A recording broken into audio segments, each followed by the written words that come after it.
नमस्कार मित्रांनो, जय शिवराय. आज पुन्हा तुमच्याकडे एक नवीन गड आणलं आहे मी आणि त्या गडाची आज पूर्ण माहिती आणि आपण सफर करणार आहोत.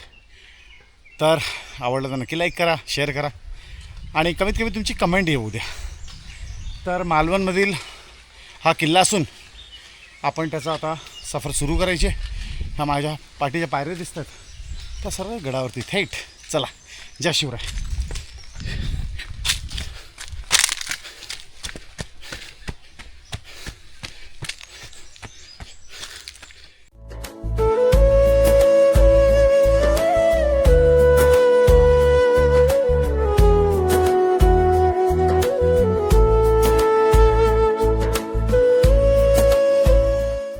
कोकणाच्या हिरव्या गर्द जंगलात जिथे प्रत्येक वाऱ्याच्या झुळकीसोबत इतिहास कुजबुजतो, तिथे उभा आहे एक शांत साक्षीदार भगवंतगड.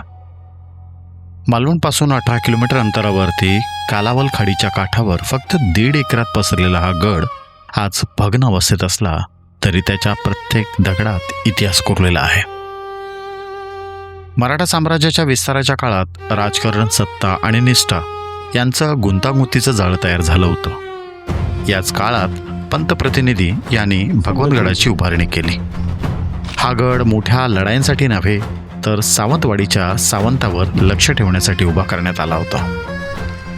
एक ढासळलेला बुरुज आहे. आपल्याला या भागावर सतत नजर ठेवावी लागेल. सावंतांची हालचाल वाढत आहे. महाराज, हा डोंगर योग्य ठरेल.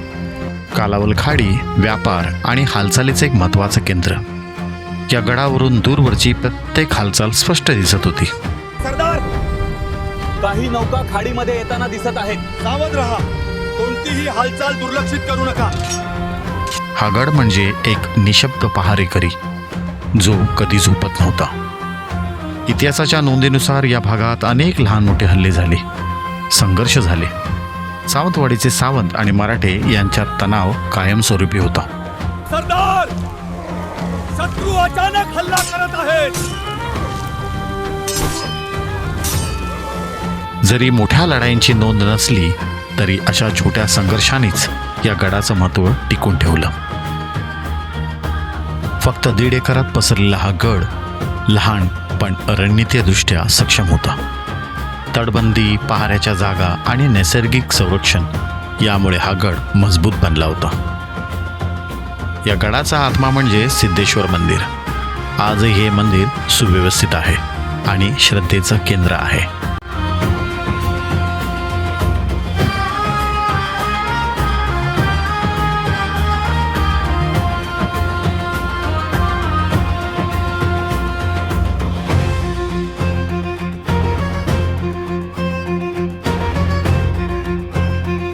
गड मोडतो पण श्रद्धा नाही. आज भगवंतगड भग्न अवस्थेत आहे पण त्याचा इतिहास अजून जिवंत आहे. हा गड शिकवतो की मोठेपणा आकारात नसतो तर कर्तृत्वात असतो. जर तुम्हाला असा इतिहास आवडत असेल तर व्हिडिओला लाईक करा, शेअर करा आणि आमच्या चॅनलला सबस्क्राईब करा. जय शिवराय.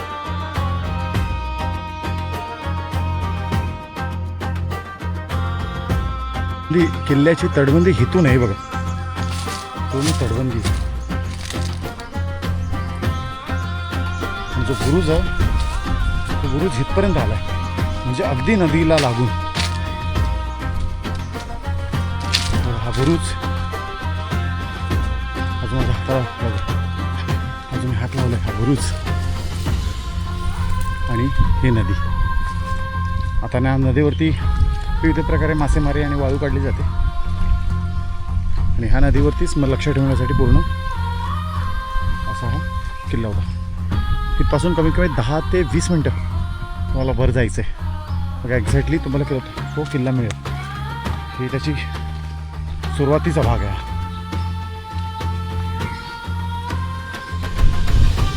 किल्ल्याचा विस्तार मोठा आहे पण असा समजणार नाही, कारण का अवशेष नाममात्र झाले. कुठेतरी तटबंदी तुम्हाला दिसेल अशी, जी समोर माझ्या ही तटबंदी,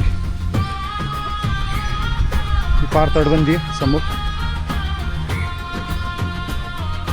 ते शाळा आहे, त्या शाळेच्या बाजूने गडावर जाण्यासाठी अशा पायऱ्या आहेत. लेट्स सी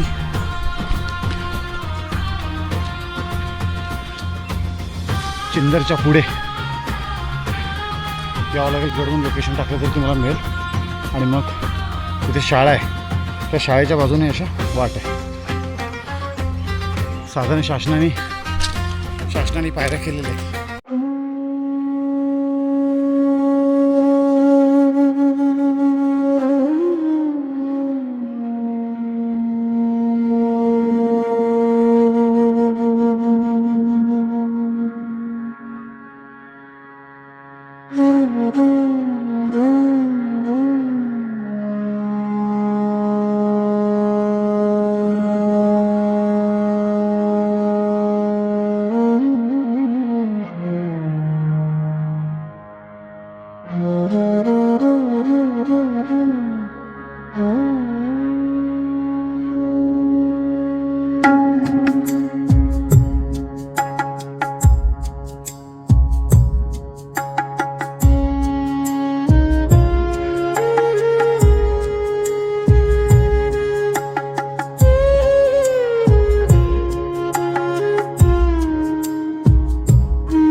मालवणमधील अपरिचित आणि दुर्गम ठिकाणी असलेल्या किल्ल्यांवरती येण्यासाठी तसं काही साधन नाही आहे. आणि शासनाच्या साधनावरती अवलंबून राहणं म्हणजे वेळेचं गणित जमत नाही.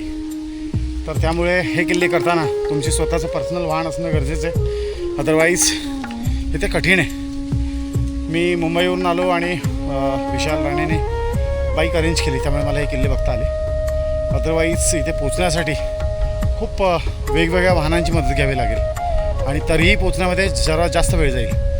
तर इकडचे किल्ले करताना फक्त एकच प्रॉब्लेम आहे, तो म्हणजे दळणवळणाची साधनं. ST महामंडळ आहे, रिक्षा आहेत, पण त्या सगळ्या वेळेवर नाही काहीच. आणि ती गणितं तुमच्या वेळेबरोबर बसतील असंही नाही आहे. शासनाने किल्ल्यावरती खूप छान काम केलं आहे. पायऱ्या बनवल्या आहेत, तोपर्यंत चालायला काही प्रॉब्लेम नाही. व्यवस्थितपणे पायऱ्या आहेत गडापर्यंत. एक छोटी खाणी किल्ला आहे, पाठी खाडी बघत असाल माझ्या मोठी. तर खाडीचा भाग लागून आहे, त्यावरती लक्ष ठेवण्यासाठी आणि जो व्यापार व्हायचा त्यासाठी हा किल्ला खूप महत्त्वाचा होता. तर आता किल्ल्याचा हलकासा एक छोटा बुरुज मला दिसतो आहे. मे बी बुरुजाचे दगड दिसायला लागले, झेंडा दुसरा दिसायला लागले. चला, म्हणजे मुख्य प्रवेशाशी आपण पोचलो आहे. एक 5-10 मिनटामध्ये तुम्ही मुख्य प्रवेशद्वाराशी पोचता. एवढा छोटी खाणी आहे.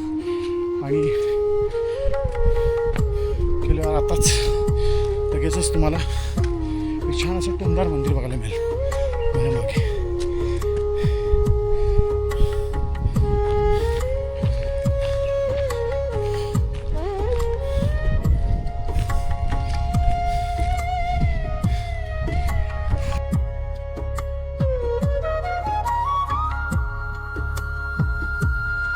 टुमदार असं मंदिर आहे.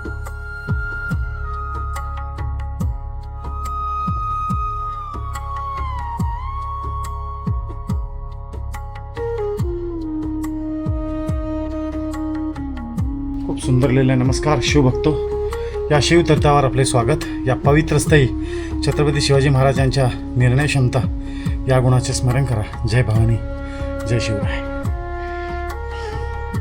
टुमदार असं मंदिर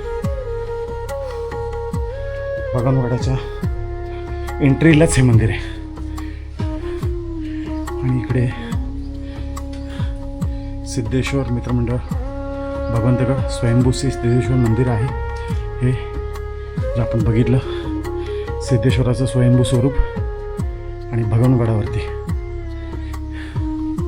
टुमदार असं मंदिर. आणि हा किल्ल्याचा मुख्यद्वार असा आहे. आणि इकडून आपल्याला पुढे जायचं आहे.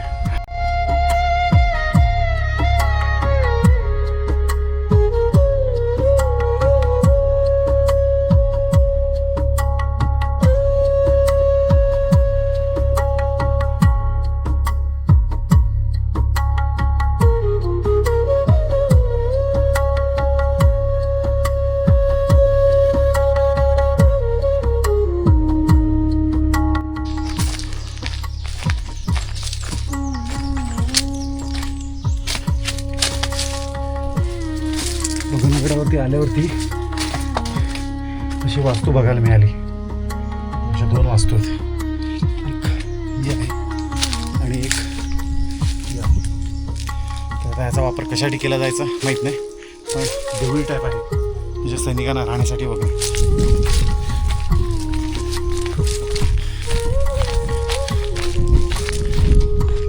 तटबंदीचे अवशेष.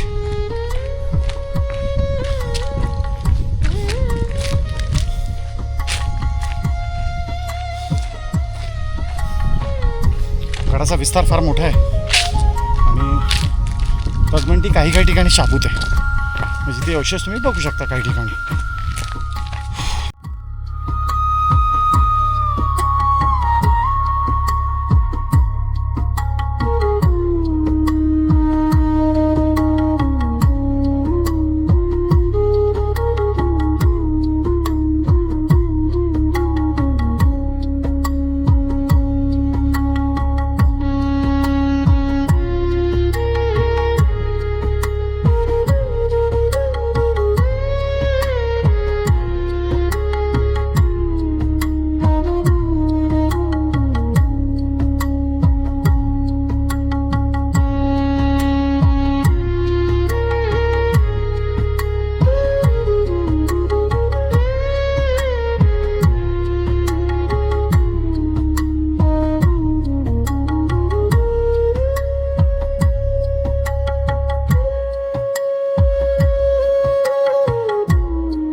सिंधुदुर्ग येथील कलावल नदीच्या खाडीच्या ह्या पूर्ण किनाऱ्यावरती लक्ष ठेवण्यासाठी, कलावल नदी ही लक्ष ठेवण्यासाठी आपला भगवंतगड हा पूर्ण इकडे, आपण इकडून गेलो भगवंतगड, आणि ही जी खाडी दिसते ती गड नदी किंवा कलावल नदी असं तिला म्हणतात. पूर्ण भाग असा झाडाने आणि निसर्गाने वेढलेला आहे.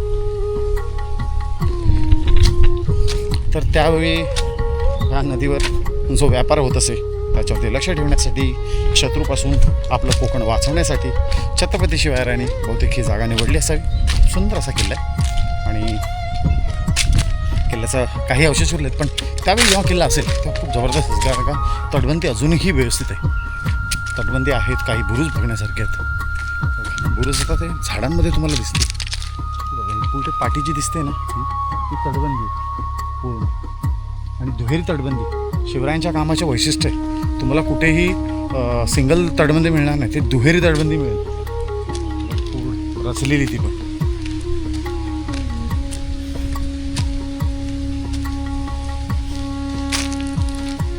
तिकडे पण तटबंदीचं बघा, पूर्ण तटबंदी इतकी सुंदर तयार केली ना ती बघा पाटी, एकदम कोपऱ्याला दिसत आहे चौकोन. तिकडे तटबंदी बघण्यासारखी आहे. हा किल्ला हयात असता आणि सगळे अवशेष असते, तर खूप जबरदस्त किल्ला होता. पण आजही तो आपला किल्ला स्वतःचं अस्तित्व टिकून आहे, हे वैशिष्ट्य आहे.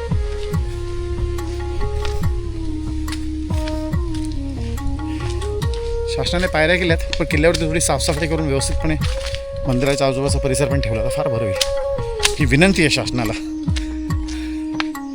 बाकी इकडे येण्यासाठी तुम्हाला साधन मी सांगितलंच आहे. तुमचं वैयक्तिक वाहन असेल तर बरं आहे, अदरवाईज तुम्हाला वाहन करावं लागेल, कारण का कुणी येत नाही इकडे, म्हणजे हे खूप रेअर आहे. माझ्यासाठी दुर्गवेडे आणि संवर्धनवाले येत असतील तरच, कारण का बघा पूर्ण वातावरण सुनसान, कोण नसतं. आज सकाळी नाश्ता पण केला नाही आणि जेवण पण नाही, गडाच्या भेटीसाठी वेळेचा अभाव होता थोडा. खूप वेळा म्हणतात लोक की काय मिळतं, तर खरं सांगायचं म्हटलं ना तर गड किल्ल्याचं नुसतं नाव काढलं आणि आज मला एक वेगळा गड बघायला मिळणार आहे, अनुभवायला मिळणार आहे. मी त्या धर्तीत जाणार आहे जिथे माझ्या छत्रपती शिवरायांचे चरणधूळ लागली असेल या त्यांचा स्पर्श झाला असेल, अशा ठिकाणी मी जाणार आहे. ही जी भावना आहे ना, ही भावनाच तुम्हाला भूक लागू देत नाही, ही भावना तुम्हाला ऊन लागू देत नाही, ही भावना तुमच्या शरीरातनं वाहणारा घाम जो आहे तो फील करू देत नाही. तर ही असते जिद्द आणि ही असते शिवरायांच्या प्रती असलेलं प्रेम. अशा भरपूर गोष्टी आहेत. नुसता गडकिल्ला म्हणालात ना, पूर्ण दिवसभर उपाशी राहायला तयार आहे विदाऊट पाणी. घामाच्या धारा, कोकणातलं आत्ताचं ऊन तुम्ही बिलीव नाही करणार.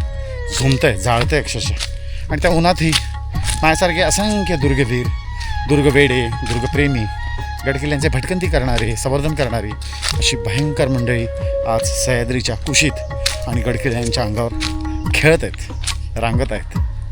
त्यांचं सुख त्यांनाच माहिती. तर नक्कीच वेळात वेळ काढून अशा किल्ल्यांना भेट द्या, आपली आवड निर्माण करा, इतिहास वाचा, इतिहास जगवा आणि इतिहास अनुभवा. जय शिवराय. ह्या किल्ल्याला येण्यासाठी तुम्हाला ग्रामपंचायत चिंद महसूल गावामध्ये यायचे. भगंदवाडी तालुका मालवण आणि शाळेच्या बाजूने बरोबर रस्त्यावरती जातो. तर लक्षात ठेवा, महसूल गाव, भगवंतवाडी आणि तालुका मालवण. भगवानकडं सिद्धेश्वराचं मंदिर सोडलं तर बाकी सगळ्या गोष्टी आणि अवशेष जे आहेत ते फार कमी अवशेष आहेत. एक देवळी आहे, एक मंदिर आहे, एवढंच उरलं आहे. पूर्णपणे दुर्लक्षित असलेला हा किल्ला आणि त्याचे काही अवशेषच तुम्हाला बघायला मिळतील. असे बुरुज असतील, हे बघ, हा बुरुजाचा भाग आहे, हा गोल. तर बुरुज आणि काही अवशेषच बघायला मिळाले मला. पूर्ण किल्ल्यावरती रान माजले आहे, मोठी झाडे आहेत आणि किल्ल्याचे अवशेष बऱ्यापैकी नष्ट झाले. काही अवशेष आहेत, त्यामध्ये 2 देवळ्या बघायला मिळतील, सिद्धेश्वराचं मंदिर बघायला मिळेल आणि पायऱ्यात शासनाने केलेल्या. त्या व्यतिरिक्त काही इकडे सिद्धेश्वराचं मंदिर मागे आहे आणि इथून हा रस्ता सरळ किल्ल्यावर जातो. तो आपण पुढपर्यंत जाऊन आलो, सगळं शोधलं. हे असं जंगल आहे, तर काही बघायला मिळालं नाही. तरी आपण थोडं जंगलात घुसून वगैरे बघू काय बघायला मिळतं आहे का. तर अशा प्रकारे नामदृश झालेला, जे संपलेलं पण नामशेष असे उरलेले अवशेष आहेत. तर जे आहेत ते आता वाचवले पाहिजेत असं म्हणणं आहे माझं. आणि भगवंतगड हा किल्लाच आपण पाहिला, सिद्धेश्वराचं दर्शन घेतलं आणि छत्रपती शिवरायांच्या चरणस्पर्श झालेला किल्ला, पावन झालेली धरती ह्यांना वंदन करून हा ब्लॉग आपण इथे संपवतो आहे. आवडला असेल तर लाईक करा, शेअर करा आणि नक्कीच कमेंट करा. भेटू पुन्हा दुसऱ्या एका ब्लॉगमध्ये. तोपर्यंत जय शिवराय. जय शिवराय.